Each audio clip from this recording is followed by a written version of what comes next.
दोस्तों, स्वागत है आपका मेरे YouTube चैनल इंग्लिश बाबू पर। और आज मैं फिर हाजिर हूँ आपके साथ एक नई स्टोरी लेकर। और दोस्तों, आज जो इस स्टोरी मैं आपके लिए लेकर आया हूँ एक छोटी सी प्यारी सी अच्छी कहानी है। कहानी सुनने में आपको मज़ा आएगा। उसके अलावा आज की इस स्टोरी में आपको कुछ नए इंग्लिश के वर्ड मीनिंग सीखने को मिलेंगे, उनकी करेक्ट प्रोनाउंसिएशन के बारे में पता चलेगा और हमेशा की तरह जो इसका ग्रामर का स्ट्रक्चर है उसे डिटेल में कवर करेंगे, तो एक एक स्ट्रक्चर को आप बड़ी आसानी से सीख पाएंगे।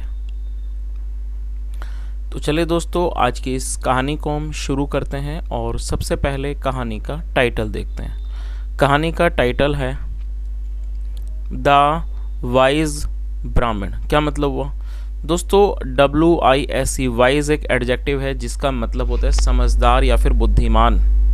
द वाइज ब्राह्मण मतलब कि समझदार ब्राह्मण। तो दोस्तों, ये आज की इस कहानी का टाइटल है, शीर्षक है। और अब मैं इसे पढ़ना शुरू करता हूँ। आपसे रिक्वेस्ट है आप इस कहानी को बिल्कुल ध्यान से सुने, और यदि आपको कोई नया वर्ड या फिर नया स्ट्रक्चर मिले तो आप उसको नोट करें। उसके अलावा यदि कहानी आपको अच्छी लगे तो आप इसको लाइक ज़रूर करें। तो चलिए इसको शुरू करते हैं।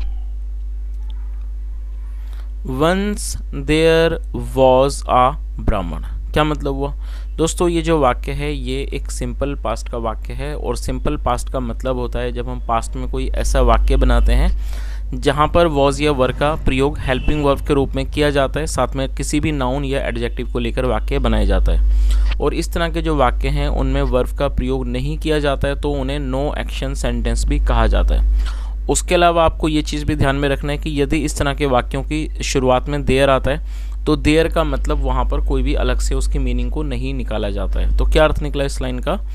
वंस एक बार, देयर वॉज अ ब्राह्मण मतलब कि एक बार एक ब्राह्मण था।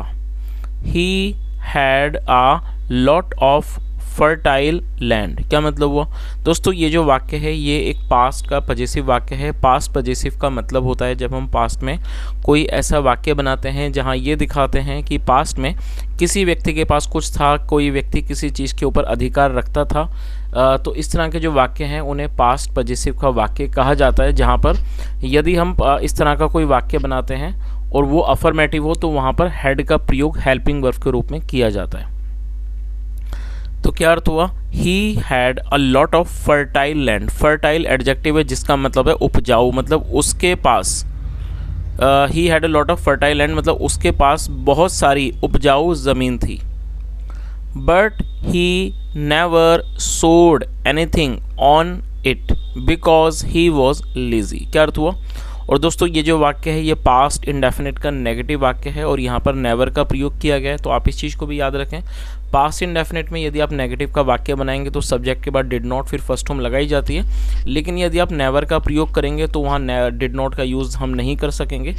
इसी कारण हमें सेकंड फॉर्म का ही यूज़ करना होगा। सो का मतलब होता है बोना, सेकंड फॉर्म सोड मतलब बीज डालना, बोना उसे सोड कहा जाता है। तो क्या ये सो की सेकंड फॉर्म है सोड। तो क्या अर्थ हुआ?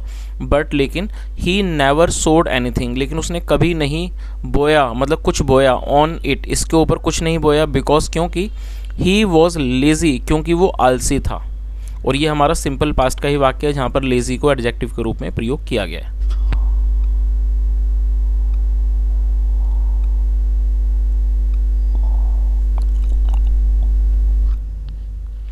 Once a hermit visited the Brahmin. दोस्तों, ये भी पास्ट का अफर्मेटिव वाक्य है जहाँ सेकंड फॉर्म का प्रयोग किया जाता है। विजिट का मतलब होता है किसी जगह पर जाना, किसी से मिलना, कहीं का दौरा करना, उसे विजिट कहते हैं। सेकंड फॉर्म है विजिटेड। तो क्या अर्थ हुआ? और हर्मिट का मतलब होता है साधु। वंस एक बार, आ हर्मिट एक साधु, विजिटेड द ब्राह्मण मतलब एक बार एक साधु ब्राह्मण के पास आए। द ब्राह्मण सर्व्ड द हर्मिट वेल। दोस्तों, ये भी पास्ट का अफर्मेटिव वाक्य है। सर्व का मतलब होता है किसी की सेवा करना, सेकंड ऑफ सर्व्ड। तो क्या अर्थ हुआ? द ब्राह्मण सर्व्ड द हर्मिट वेल मतलब कि ब्राह्मण ने साधु की अच्छी तरह से सेवा की। द हर्मिट गेव द ब्राह्मण आ मैजिकल लैम्प। दोस्तों, ये जो वाक्य है भी पास्ट का फॉर्मेटिव वाक्य है जहाँ सेकंड फॉर्म लगाई गई है। गेव का मतलब होता है देना, GIVE, और ये सेकंड फॉर्म है क्योंकि पास्ट अफर्मेटिव में सेकंड फॉर्म का यूज़ किया जाता है। द हर्मिट गेव द ब्राह्मण आ मैजिकल लैम्प मतलब कि साधु ने ब्राह्मण को दिया, क्या दिया? A magical lamp, magical lamp मतलब एक जादुई दीपक दिया, लैम्प मतलब दीपक, चिराग, उसे लैम्प कहा जाता है। तो इस पूरी लाइन का क्या अर्थ हुआ, द हर्मिट गेव द ब्राह्मण अ मैजिकल लैम्प, मतलब कि साधु ने ब्राह्मण को एक जादुई दीपक दिया या किसी ने जादुई चिराग दिया। आगे देखिए, after the hermit had gone the ब्राह्मण रब्ड द मैजिकल लैम्प। दोस्तों यहाँ देखिए हैड के साथ थर्ड फॉर्म का प्रयोग किया गया, तो ये पास्ट परफेक्ट है। पास्ट परफेक्ट का मतलब होता है किसी क्रिया का पास्ट में पूरा होना, पाया जाना, जहाँ पर हैड के साथ वर्ब की थर्ड फॉर्म का ही प्रयोग किया जाता है। After the hermit had gone मतलब कि साधु के चले जाने के बाद, द ब्राह्मण रब्ड द मैजिकल लैम्प, रब का मतलब होता है रगड़ना, द ब्राह्मण, और ये सेकंड फॉर्म है, द ब्राह्मण रब्ड द मैजिकल लैम्प मतलब क्या हुआ इस लाइन का कि साधु के चले जाने के बाद ब्राह्मण ने उस मैजिकल लैम्प को मतलब जादुई चिराग को रगड़ा। Immediately a giant appeared and said. दोस्तों इमीडिएटली मतलब तुरंत, और अपीयर का मतलब होता है प्रकट होना, नजर आना, सेकंड फॉर्म अपीयर्ड, और जाइंट का मतलब दैत्य, दानव। इमीडिएटली मतलब कि तुरंत, अ जाइंट अपीयर्ड एक दैत्य प्रकट हुआ, एंड सेड और कहा, यू आर माई मास्टर, उसने क्या कहा, यू आर माई मास्टर मतलब आप मेरे मालिक हो या कह सकते हैं आप मेरे स्वामी हो, and I am your slave, slave का मतलब होता है गुलाम, आप इसे भी नोट कर लीजिए, and I am your slave और मैं आपका गुलाम हूँ। तो उसने क्या कहा कि you are my master and I am your slave मतलब आप मेरे स्वामी हो और मैं आपका गुलाम हूँ, और इसे दास भी कहा जाता है। चलिए तो आप इसकी मीनिंग को नोट कर सकते हैं, स्लेव का मतलब गुलाम, दास, और गुलाम भी है और दास भी है, क्योंकि जो गुलाम है वो उर्दू शब्द है और जो दास है वो हिंदी शब्द है, तो आप दोनों ही नोट कर लीजिए ताकि आप इसे याद रख सकते हैं। आगे देखिए, गिव मी वर्क और else I will eat everything around me, क्या अर्थ हुआ, गिव मी वर्क। और दोस्तों ये जो वाक्य है ये एक इम्पेरेटिव वाक्य है।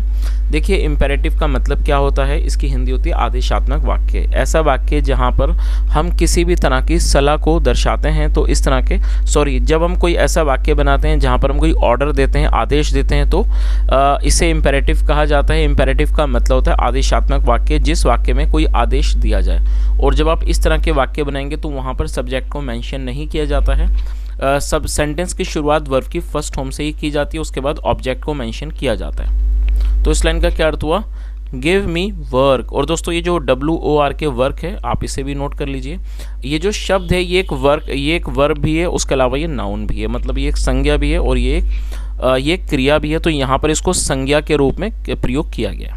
तो उसने क्या कहा, गिव मी वर्क मुझे काम दो, और एल्स वरना आई विल ईट एवरीथिंग, और ये डबल एपिस्ट्रोफी के बाद डबल एल इसका मतलब विल, तो ये फ्यूचर का वाक्य है, फ्यूचर इंडेफिनेट का, और एल्स मतलब वरना, आई विल ईट एवरीथिंग वरना मैं सब खा जाऊंगा, अराउंड मी जो मेरे आसपास है। तो इस पूरी लाइन का क्या अर्थ हुआ, उसने क्या कहा, गिव मी वर्क और else I will eat everything around me, मतलब मुझे काम दो वरना मैं अपने आसपास जो भी हो उसे खा जाऊंगा।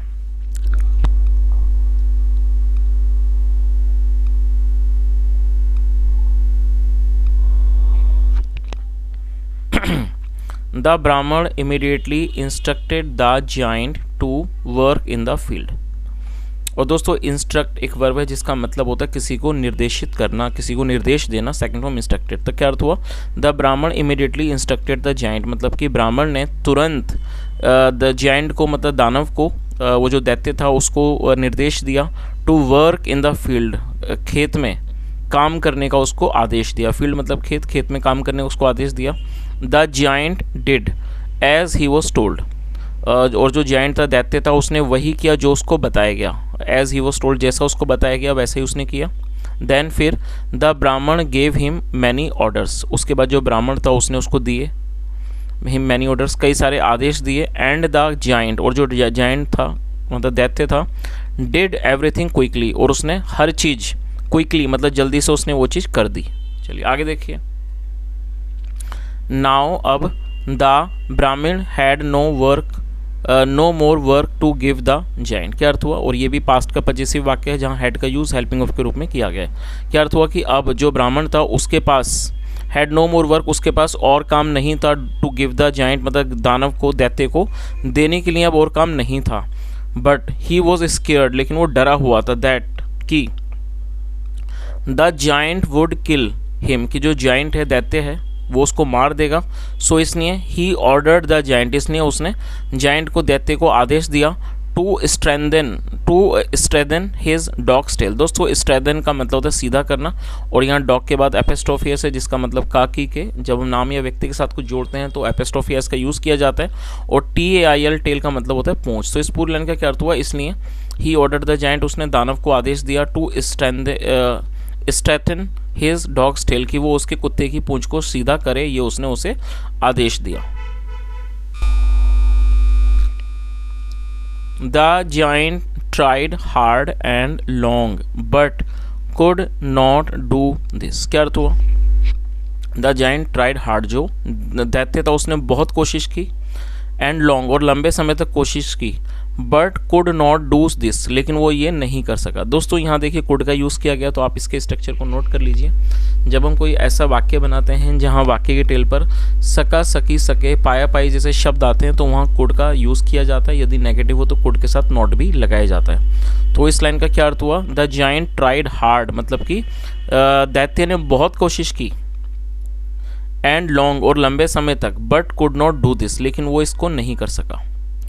और दोस्तों यहाँ पे मैं आपको एक छोटी सी एक्सरसाइज देता हूँ, कुड का एक मैं वाक्य देता हूँ, आप उसको बनाएं और उसे कमेंट में बताएं। वाक्य को आप नोट कर लीजिए, मैं 2 वाक्य दूंगा आपको, एक अफर्मेटिव दूसरा नेगेटिव। पहला वाक्य को आप नोट कीजिए, वह दौड़ सका। आई रिपीट द सेंटेंस, वह दौड़ सका।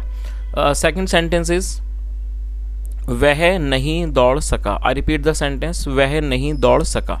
तो इस तरह से एक अफर्मेटिव एक नेगेटिव आप इन दोनों को बनाएं और कमेंट में बताएं। आगे देखिए, सून, जल्दी ही, ही गॉट फेड अप। दोस्तों फेड अप का अर्थ होता है परेशान हो जाना, मतलब कि किसी चीज़ से चिढ़ जाना, फेड अप हो जाना, परेशान हो जाना, और ये एडजेक्टिव है। और जब आप किसी एडजेक्टिव को वर्ब के रूप में प्रयोग करना चाहेंगे तो एक सपोर्टिंग वर्ब का यूज़ आपको करना होता है। तो फेड अप के साथ गेट का प्रयोग किया जाता है, आप इसे नोट करें। और ये पास्ट का अफर्मेटिव वाक्य है, इसलिए गेट की गॉट सेकंड फॉर्म गॉट का यूज़ किया गया है। तो क्या अर्थ हुआ, soon he got up, soon he got fed up, मतलब जल्दी ही वो परेशान हो गया, एंड रैन अवे, और वो भाग गया।